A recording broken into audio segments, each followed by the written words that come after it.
Hi guys, Tommy here. How's it going? So this is something just a little bit different for a bit of fun. It's something I've actually been meaning to do something with for absolutely ages now. A couple of years, in fact. Where does the time go? You know what it can be like. You get busy, other projects take over, and before you know it, you went and did this thing for fun, but it has to take a bit of a backseat and ends up being sat on a hard drive for ages.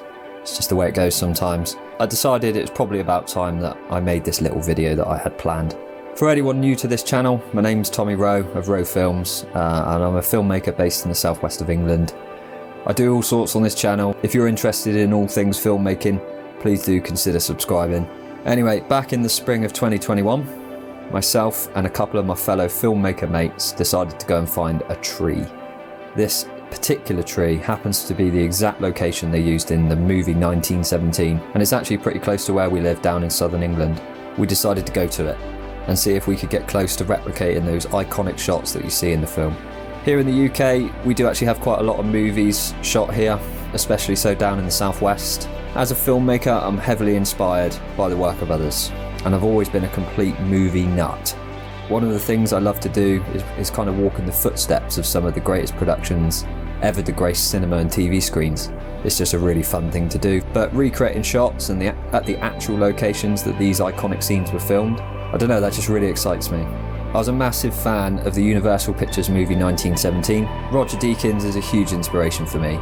He's a bit of a god really in the cinematography world. I loved what they did with the movie, and for me personally, the one-shot thing was pretty incredible.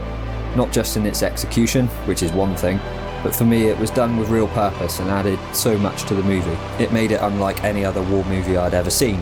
For me, the ending of 1917 with that lone tree, it was just amazing. Iconic even.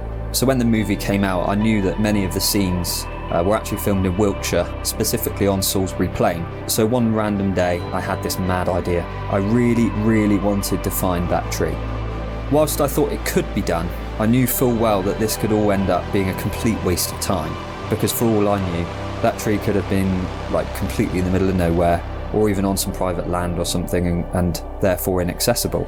At the time, I couldn't find anything online pointing to the exact location they used, so I had to do a bit of detective work. I'd managed to narrow it down to an approximate location and spent hours trawling through Google satellite images to see anything at all that I recognised from the movie. All of a sudden, I was looking at the lay of the land in one particular spot, and despite it being a bird's eye view, so actually quite tricky to match up in your head, one specific field just looked familiar to me. It just looked right. And then I noticed some dark patches on the ground. To me, it looked like it could be trenches, and it was positioned very close to different groupings of trees, with potentially the right backdrop too. So I dropped the little orange man on the nearest road to it. I virtually wandered up and down this road, looking for gaps in the hedges, in the hope that I'd get a sight of the bit I was interested in. And then all of a sudden, boom. As if by magic, there was a perfectly positioned gap in the hedgerow, and right there, smack bang in the middle of it, was this lone tree. It instantly jumped out to me. I zoomed in as much as I could. I'd kind of convinced myself, this is the tree. But seriously, what are the odds? There are so many reasons why you wouldn't be able to find one single tree on the whole of Salisbury Plain via Google Maps alone. And yet here it is.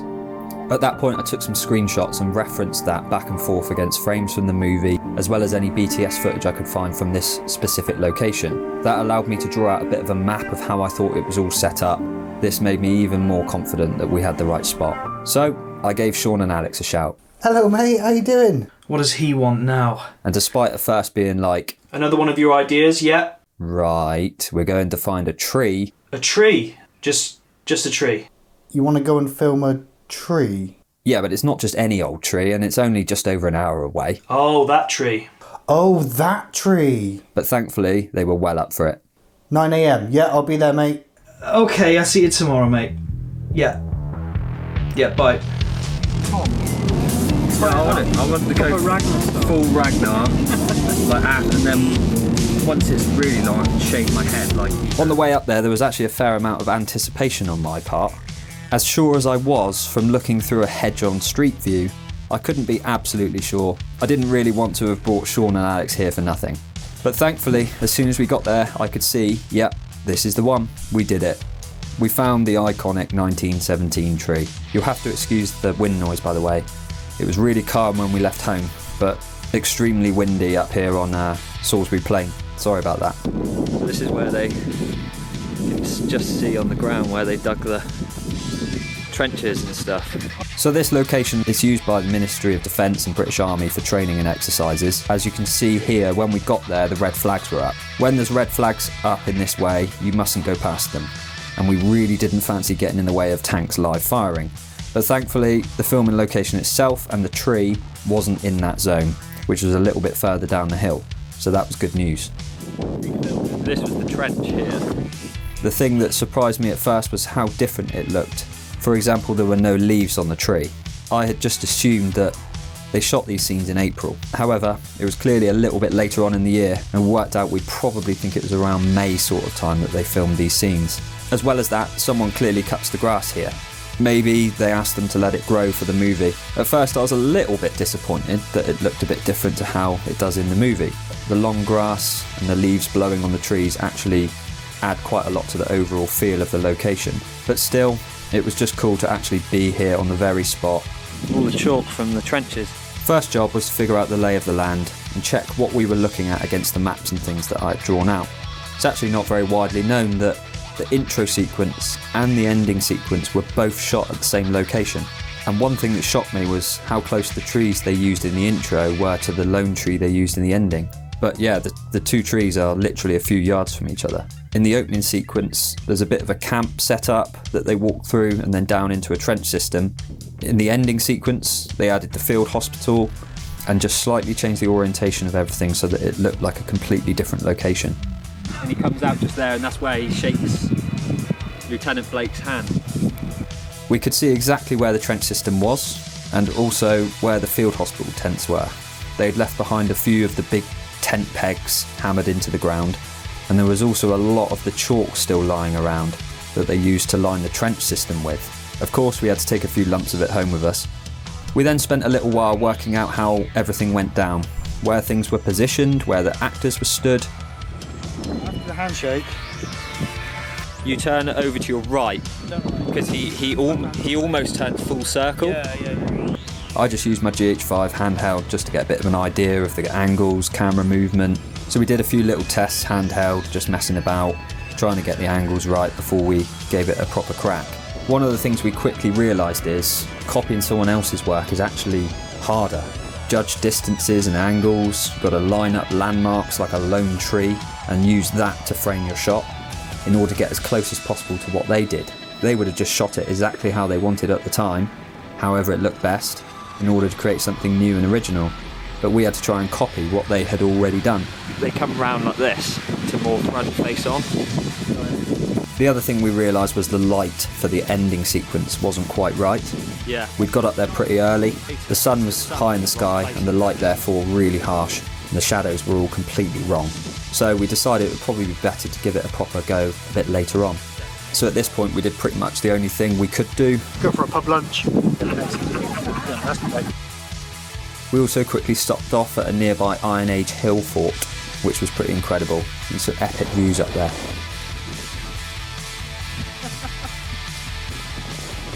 The sun had moved across the sky a bit, so we headed back to give it a crack. It was still too high in the sky, but at least it was closer. We've realised that the field is actually a better surface than the roads around here. Gear-wise, I only had very limited stuff with me. I had a Ronin S gimbal, a Panasonic BGH1 camera, Ninja 5 monitor recorder, and a couple of lenses. That's it. We are going to try and recreate a shot by possibly one of the greatest cinematographers that ever lived. I had to do some calculations just to try and get as close as possible to the field of view in the shot. They shot this on the Arri Alexa Mini LF, and I believe they used a 40mm prime. So I had to do a few calculations in my head to get a similar field of view on the BGH1, which has a 4/3 sensor. So before we attempted the ending sequence, we decided to actually give the intro a try first. The intro sequence isn't actually something we had planned to try, because it was that iconic ending that I was really focused on. As well as that, the weather was just completely wrong. They filmed the opening sequence in very soft lighting conditions. The weather was extremely overcast. But as we were there, we thought, why not? So that tree is just to the left of the middle of the shot, which is there.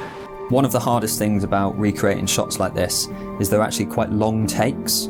So when you're trying to recreate that, you've got to try and time everything as closely as you can. The hard part really was for Al and Sean to time things correctly. It's a tricky shot again because of the movement and having to track backwards with the gimbal, but I think we managed to do pretty well, all things considered. And here is our quick recreation of the intro sequence of 1917.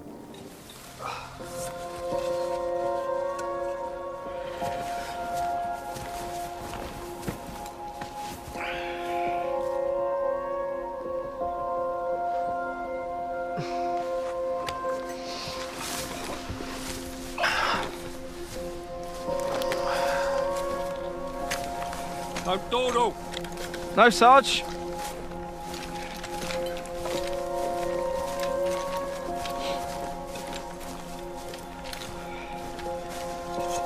Did they feed us? No, just mail.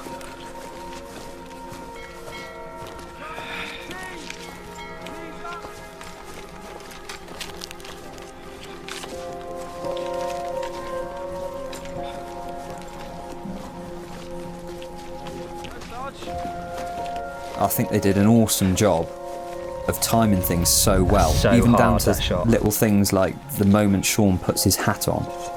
Did they feed us? It's really, really No, close, and obviously just we now. only watched it through a couple of times beforehand, and yet we still managed to get this close. So once we'd given the intro sequence a quick crack, we decided to move on to the ending sequence, and the sun had moved along a little bit more again. Still wasn't perfect, but close enough. We did a couple of trial runs to try and nail down the blocking, camera Drop. movement and angles. And stay. And then he pulls into whatever it is he's looking at, like this. The main thing was getting the distance from the tree correct in terms of your starting point. We wanted to time it as close as possible, and it's actually quite a long walk that Schofield takes from shaking hands to actually getting to the tree. So again, getting the speed of the walk right is really difficult. The only bit we needed to speed up in our version was the moment Schofield pulls out a photo of his family, because in the movie he stares at it and the camera focuses on it for quite a bit of time, whereas it wasn't really going to work for us, so we just got Sean to take his phone out of his pocket and look at that for a moment before we skip ahead a little bit to the movement up to his face. The hardest bit for me was trying to replicate the camera movement they achieved using the RE Trinity.